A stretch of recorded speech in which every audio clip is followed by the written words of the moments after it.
Evening everyone and welcome to our fourth class of number system. Last class में जहाँ पे हमने छोड़ा था आज वहीं से हम लोग अभी स्टार्ट करेंगे।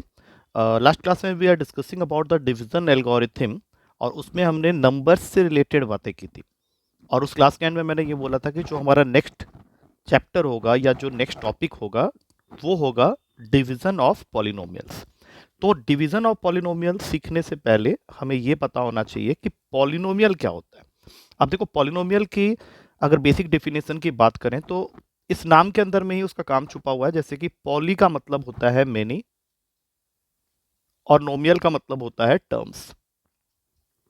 तो पॉलिनोमियल को एक लेमन लैंग्वेज में हम लोग डिफाइन कर सकते हैं कि it is an algebraic expression containing many terms.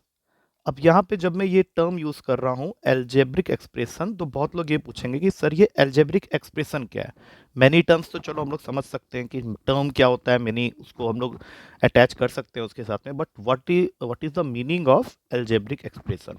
तो एल्जेब्रिक एक्सप्रेशन को समझने से पहले हमें ये समझना पड़ेगा कि टर्म क्या होता है। टर्म होता है, जैसे मान लो मैंने यहाँ पे लिख दिया 2x, तो मैं ये कह सकता हूँ कि इट इज अ टर्म जिसमें से 2 जो है वो एक कांस्टेंट है और x जो है वो एक वेरिएबल है। तो product of constant and variable को ही हम लोग एक टर्म बोलते हैं। तो अगर एल्जेब्रिक एक्सप्रेशन के अंदर एक ही टर्म है, जैसे मैंने अभी यहाँ पे लिखा हुआ है 2x, तो इसके अंदर में टोटल नंबर ऑफ टर्म्स एक ही है। तो अगर इसके अंदर एक ही टर्म है तो हम लोग इसको बोलेंगे मोनोमियल। और अगर मैं इसमें एक और टर्म ऐड कर दूं तो 2x एक टर्म हो गया, साथ में एक ऐड हो गया इसके साथ में 3y, तब इसके अंदर दो टर्म्स आ गए, तब मैं इसको बोलूंगा बाइनोमियल। अब मान लो 2x था, 3y था और इसके साथ में मैंने ऐड कर दिया 5z। अब इसके पास में टोटल आ गए तीन टर्म, तो इसको मैं बोलूंगा ट्राइनोमियल। तो इस तरह से on the basis of number of terms हम लोग एल्जेब्रिक एक्सप्रेशन को क्लासिफाई कर सकते हैं। अब इसके बाद जो भी तुम लिखोगे उसमें तीन से ज़्यादा टर्म हो जाएंगे तो उसको हम लोग पॉलिनोमियल बोलेंगे। लेकिन इसके अंदर में इफ़ यू कैन सी कि वेरिएबल को मैंने वेरी किया है। जैसे यहाँ पे x था, यहाँ पे x और y दोनों आ गए, यहाँ पे x y और z तीनों आ गए। तो इसका मतलब ये हुआ कि हम लोग को एल्जेब्रिक एक्सप्रेशन को क्लासिफाई करते समय ये भी देखना है कि जो वेरिएबल है क्या वो सेम है या अलग अलग है। तो पॉलिनोमियल के डिवीजन की जब हम लोग बात करते हैं तो दो पॉलिनोमियल को डिवाइड करते समय इस चीज़ का ध्यान रखना बहुत ज़रूरी है कि दोनों पॉलिनोमियल के अंदर में जो वेरिएबल होना चाहिए वो सेम होना चाहिए। क्योंकि अगर वो सेम होगा तभी हम उसकी डिग्री निकाल पाएंगे और डिग्री के कंपैरिजन से ही हम लोग पॉलिनोमियल को डिवाइड कर सकते हैं। तो ये जो क्लासिफिकेशन मैंने अभी बताई है एल्जेब्रिक एक्सप्रेशन की, that is monomial, binomial, trinomial, it is based on the number of terms और उन नंबर ऑफ टर्म्स के अंदर में तुम्हारा जो वेरिएबल वाला पार्ट है वो वेरी कर रहा है। अब मैं बताऊंगा कुछ ऐसी चीजें जहां पे ये वेरी नहीं करेगा, मतलब variable part will be same. तो इसके लिए हम लोग को क्या करना है, ध्यान से देखो पहले। सपोज कर लो मैंने लिखा यहाँ पे सिर्फ 2, तो तुम बोलोगे सर सिर्फ 2 लिखा है तो क्या ये पॉलिनोमियल है? मैं बोलूँगा बिल्कुल है, क्योंकि तुम 2 के साथ अटैच कर सकते हो x और उसके पावर में 0 लिख सकते हो। तो कोई भी नंबर जो होता है उसको हम लोग टर्म करेंगे कांस्टेंट पॉलिनोमियल के लिए। It is my constant polynomial. कोई भी नंबर है तुम उसके साथ में x लगा के पावर में 0 लगा दोगे तो वो कांस्टेंट पॉलिनोमियल बन जाएगा। अब मैं लिखता हूँ ax प्लस बी, या इसके नीचे लिख देता हूँ 2x माइनस 3। तो इसमें जो तुम्हारा वेरिएबल वाला पार्ट है वो x ही है और उसका पावर क्या है, यहाँ पे 1 है। तो इसको हम लोग बोलेंगे it is my linear polynomial. पहला वाला कांस्टेंट था, ये हो गया लीनियर। अब लीनियर किस बेसिस पे है, तो ये डिग्री के बेसिस पे है। क्योंकि यहाँ पे अगर मैं तुमसे पूछूं कि इस पॉलिनोमियल का डिग्री क्या है, तो highest power of the variable in any polynomial is known as its degree. तो यहाँ पे डिग्री 1 था इसलिए इसका नाम पड़ गया लीनियर पॉलिनोमियल।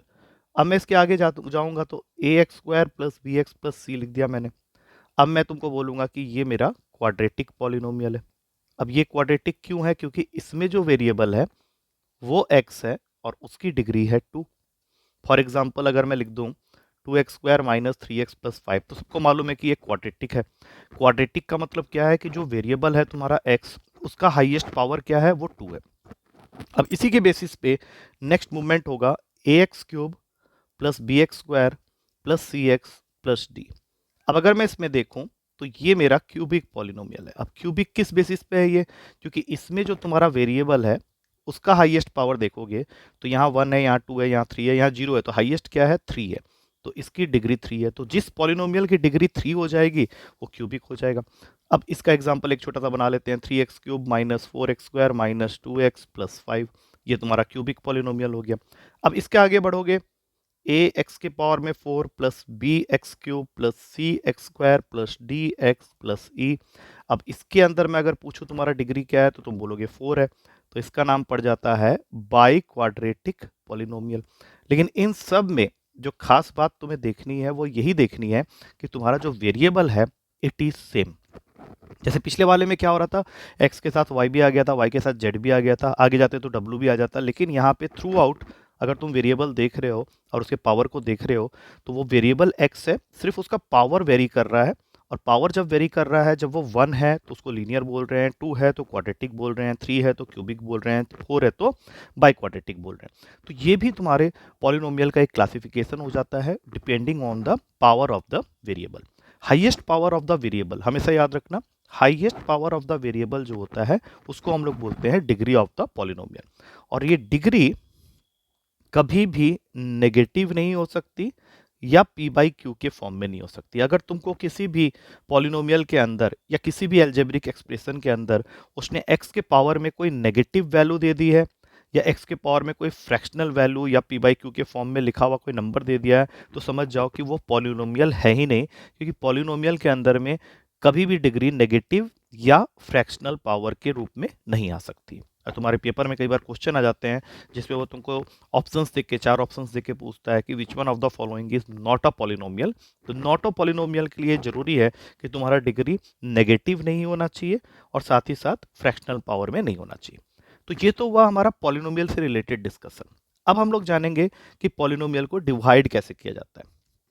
तो पॉलिनोमियल को डिवाइड करने के लिए सबसे पहला रूल है कि अगर तुम्हारे पास में दो पॉलिनोमियल है, सपोज एक है px और एक है qx, और तुम डिवाइड करना चाहते हो px को qx से, तो px qx से तभी डिवाइड हो सकता है कंडीशन नंबर 1, अगर तुम्हारा degree of px must be और greater than equals to degree of qx। Degree क्या होता है मैं ऑलरेडी बता चुका हूं।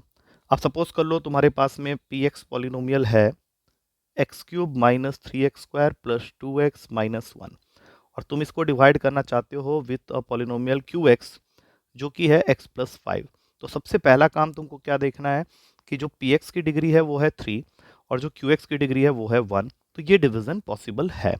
लेकिन अगर मान लो मैं qx को लिख देता x to the power of 4 minus 3x cube plus 2x square minus 5x plus 7, और मैं बोलता कि px को qx से डिवाइड करना है, तो ये पॉसिबल नहीं हो सकता था क्योंकि इसकी डिग्री qx की डिग्री हो गई है 4।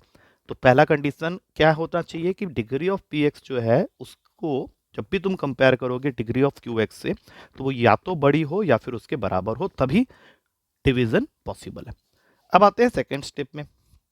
जब तुम्हें दो पॉलिनोमियल को डिवाइड करना है तो स्टेप नंबर 1 के बाद जो स्टेप नंबर 2 होता है वो ये कहता है कि जो तुम्हारा दूसरा पॉलिनोमियल है qx तुम उसको 0 के इक्वल कर दो।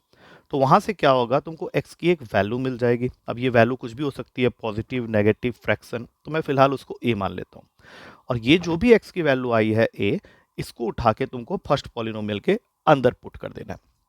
दैट मीन्स जो फर्स्ट पॉलिनोमियल है वहां पे जहां पे भी x है उसको रिप्लेस कर देना है तुमको a से। अब ऐसा करने पे क्या होगा, दो पॉसिबिलिटी है, या तो वो वैल्यू 0 के इक्वल आ जाएगा या फिर वो वैल्यू 0 के इक्वल नहीं आएगा। अगर 0 के इक्वल आ जाता है तो हम लोग सीधा कंक्लूड कर देंगे ये कह के कि qx is a factor of px, और इसको हम लोग बोलेंगे फैक्टर थ्योरम, क्योंकि तुमने ये प्रूफ कर दिया है कि दोनों को डिवाइड करके तुम्हारा जो आंसर है, रिमाइंडर जो है वो 0 आ रहा है, तो qx will automatically become a factor of px। लेकिन अगर तुम्हारा p ऑफ a 0 के इक्वल नहीं आया तो we will simply say that qx is not a factor of px। मतलब जो तुम्हारा qx है वो px का फैक्टर नहीं है।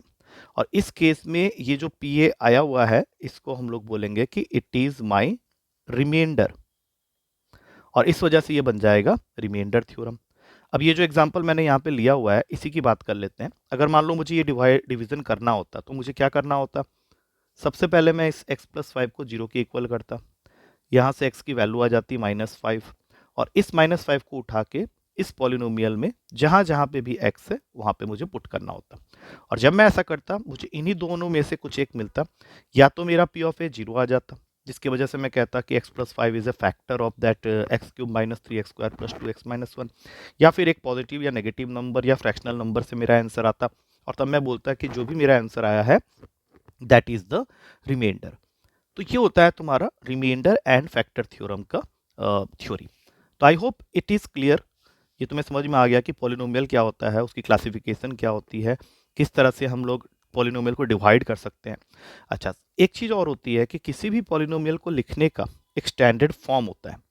अब वो स्टैंडर्ड फॉर्म क्या है कि अगर तुम्हारा पॉलिनोमियल एक ही वेरिएबल में है तो उसको तुम ऐसे लिख सकते हो, f x is equals to a0 x to the power of 0 plus a1 x to the power of 1 plus a2 x to the power of 2, इस तरह से an x की पावर में n।